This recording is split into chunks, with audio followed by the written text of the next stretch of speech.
بسم اللہ الرحمن الرحیم الحمدللہ والصلاة والسلام علی رسول اللہ اما بعد فاعوذ باللہ من الشیطان الرجیم بسم اللہ الرحمن الرحیم قال اللہ تبارک و تعالی فی کلامہ المجید والفرقان الحمید وقوموا للہ قانتین۔ گرامی قدر احباب، آج کی ہماری ویڈیو نماز کے متعلق ایک اہم مسئلے کے بارے میں ہوگی۔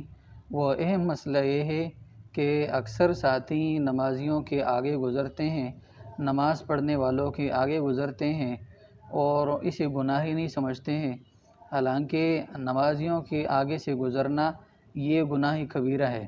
علماء نے لکھا ہے کہ نمازیوں کے آگے سے گزرنا یہ گناہ کبیرہ ہے، بہت بڑا گناہ ہے۔ نبی کریم صلی اللہ علیہ وسلم نے فرمایا، جو آدمی نمازی کے آگے سے گزرتا ہے، اگر اسے یہ پتہ چل جائے کہ یہ کتنا بڑا گناہ ہے تو وہ 40 سال تک وہیں کھڑا رہے اور نمازی کے آگے سے نہ گزرے۔ ایک دوسری حدیث میں آپ علیہ السلام نے فرمایا ہے کہ اگر کسی کو پتہ چل جائے، گزرنے والے کو پتہ چل جائے کہ نمازی کے آگے گزرنا کتنا بڑا گناہ ہے تو وہ 100 سال تک وہیں کھڑا رہے اور نمازی کے آگے نہ گزرے۔ تو اس میں چند باتیں جو ہیں نمازی کو بھی چاہیے، نماز پڑھنے والے کو بھی چاہیے کہ وہ احتیاط کرے، کسی ایسی جگہ میں کھڑا رہے، نماز پڑھے، نماز کے لیے کھڑے ہو جائے جہاں کسی ساتھی کی گزرنے کی جگہ نہ ہو، مطلب ایسی جگہ میں پڑھ لے۔ اور گزرنے والے کو بھی چاہیے کہ وہ اس بات کا خیال رکھے کہ کسی نمازی کے آگے نہ گزرے۔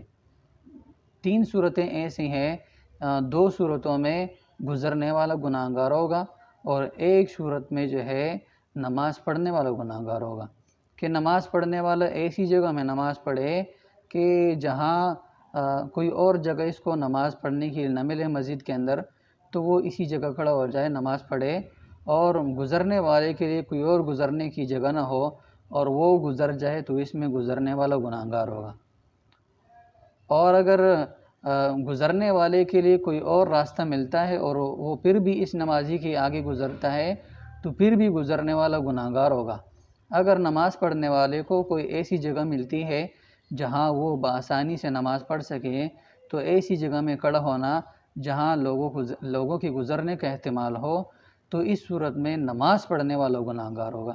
جو آدمی نماز پڑھتا ہے ایسی جگہ میں کہ وہاں لوگوں کے گزرنے کا احتمال ہو تو اس صورت میں نماز پڑھنے والا بھی گناہ گار ہوتا ہے اور گزرنے والے بھی گناہ گار ہوتے ہیں۔ اللہ رب العزت سے دعا ہے کہ اللہ تعالی ہمیں ان تمام باتوں کو سمجھنے کی توفیق عطا فرمائے۔ وآخر دعوانا ان الحمدللہ رب العالمین۔